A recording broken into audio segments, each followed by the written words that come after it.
Gente, vamos falar desse assunto que bombou, né, nas últimas 2 semanas, né? Aí deu uma esquecida, acalmada, né? Porque vem vários assuntos, que foi aí a morte do tio Paulo, né? E a sobrinha dele, a Érica, né, que foi solta recentemente, deu uma entrevista no Fantástico, né? A gente vai comentar essa entrevista, assim. Para quem não lembra do caso, né, que ganhou repercussão até fora do Brasil, né, no mundo inteiro, a Érica foi com o tio Paulo lá no banco, numa cadeira de roda, retirar um empréstimo do banco, mas o homem já estava morto, né? E depois disso teve uma grande repercussão, começaram a acreditar que ela era uma monstra, uma estelionatária, né, que tinha feito de tudo isso aí para tirar dinheiro do velho. Então teve muitas críticas, né? E aí, eu acredito que teve uma virada de chave quando a família dela deu uma entrevista no próprio Fantástico, né? Muita gente já foi mudando de opinião, né? Muita gente que tinha certeza que ela era totalmente culpada, que ela tinha criado toda essa situação para tirar vantagem de uma pessoa que morava na casa dela, que estava debilitada. Depois da entrevista da família dela do Fantástico, eu acredito que muita gente mudou de opinião, né? Mas assim, muitas coisas estranhas nesse caso, né? Ele ficou internado, ela ficou com ele na cadeira de roda, vagando ali um dia antes, indo nos bancos tentar retirar um empréstimo e tal. E aí o que acontece? Depois de muito disse-me disse, né? Eu acho que essa entrevista com a família dela no Fantástico deu uma mudada na imagem dela e na situação, né? Que até então muita gente tinha certeza que ela era extremamente culpada, que ela tinha planejado tudo isso para arrancar dinheiro lá do tio Paulo. Para quem não lembra da primeira entrevista do Fantástico, mostrou a família dela, os filhos dela. Aparentemente, os filhos dela, a maioria terminou a faculdade, a maioria dele trabalhava. O tio Paulo não era nenhuma pessoa rica, né?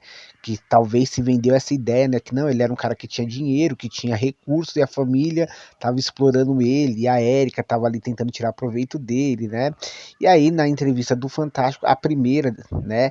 Mostrou que ele morava num quarto ali junto com a família, né, que aparentemente eles cuidavam dele, desse tio Paulo, o ajudavam a cuidar, né, que esse tio Paulo, assim, não tinha dinheiro, cara, era uma pessoa pobre, como a maioria das pessoas, mas pior, não tinha trabalho, tinha problema com bebida, enfim, a Érica foi presa, mas foi solta, depois de 16 dias, e ela deu uma entrevista no Fantástico. Ela ajudou a reforçar algumas coisas e trouxe algumas coisas que a gente não sabia. Primeiro, essa ideia de cuidadora, né? Ela nega que fosse a cuidadora dele. Ela falou: "Meu, eu nunca fui a cuidadora dele, primeiro porque ele nunca precisou". Ela falou que até pouco tempo antes dele pegar a pneumonia e acontecer essa tragédia com ele era um cara normal, ele tinha uma saúde boa, ele se virava, sabe? Então, assim, ele não era uma pessoa que precisava de cuidados, ele era uma pessoa totalmente independente, ele vivia a vida dele. Ela deixou bem claro que ele não tinha um emprego, não tinha um emprego, então, assim, ele não tinha uma renda, né? Ele era uma pessoa que tinha muito problema com bebida, muito mesmo, deixou bem claro que isso talvez possa até ter ajudado no problema que levou à morte dele. Ela falou que ele vivia fazendo os bicos, capinava ali pro vizinho. Toda a cidade, todo bairro tem um tiozinho desse, né? Que meio que não tem um trabalho fixo, mas faz aqueles bicos, trabalha ali numa casa de bico de pedreiro, trabalha ali de carpinaria. E ela falou que essa era a vida do tio Paulo, né? E aí ela falou que ele adoeceu, né? Teve a pneumonia, mas aí ela falou o seguinte, ó. Ele teve a pneumonia, mas o médico deu alta para ele. Se o médico deu alta na cabeça dela, ele já estava bem. E aí ela falou do episódio do banco, né? No episódio do banco é o seguinte, ela falou que nesse dia tinha tomado uma medicação, que ela tem problema com depressão, né? E é uma medicação bem forte. E ela falou que às vezes ela fica tomando por um período, às vezes ela para. E ela estava na época que ela estava tomando de novo e ela falava que às vezes ela tomava mais de um comprimido. Ou ela deu a entender isso, né? E aí ela falou que foi que ele que quis pegar esse empréstimo para reformar a casa que eles moravam, né? Que moravam todo mundo na mesma casa, né? Ela disse que não foi ideia dele, foi ideia dele, que ela não precisa do dinheiro dele. Lembrando, né, que ele não tem grana, gente. Ele é uma pessoa pobre, assim, não tem, ele conseguiu uma aposentadoria recente, né? Que é a aposentadoria de um salário mínimo para aquela pessoa que nunca contribuiu, né? Então era um salário mínimo. Então a senhora deixou bem claro que, olha, a gente não precisava do dinheiro dele até então, porque ele não tinha muito, né? E todo mundo ali em casa trabalhava, né? Então ninguém tava querendo dar um golpe, segundo ela, né? E aí ela falou que no dia do banco ela tinha tomado medicação que ela não lembra muito daquele dia. Mas ela também afirma que é, quando ela chegou no banco, muita gente que trabalhava no banco, aí são palavras dela, né? Muitas pessoas que trabalhavam no banco, funcionários do banco, a primeiro momento também achavam que o tio Paulo estava vivo. E ela achava a todo momento que o tio Paulo estava vivo. E aí a repórter pergunta, mas por que você ficava segurando a cabeça? Ah, porque foi um pedido dele. Ele pedia para eu ficar segurando a cabeça dele porque ele não conseguia deixar ela erguida.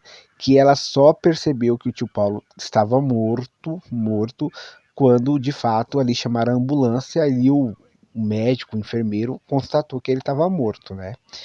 E aí foi na hora que ela percebeu que de fato ele estava morto. Então, assim, é, dá para entender que assim foi um pouco de tudo essa história. Talvez eu acredito que ela não seja tão culpada como a maioria das pessoas, né?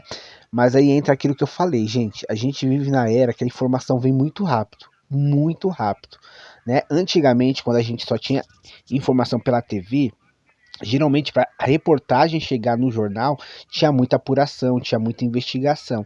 Agora com a internet, meu, rapidinho vai chegando várias informações e as pessoas vão deduzindo muitas coisas muito rápido, sem esperar a investigação, sem esperar conhecer a história a fundo. Foi o caso, esse aqui foi um caso típico dessa era da informação muito rápida, muito rápida.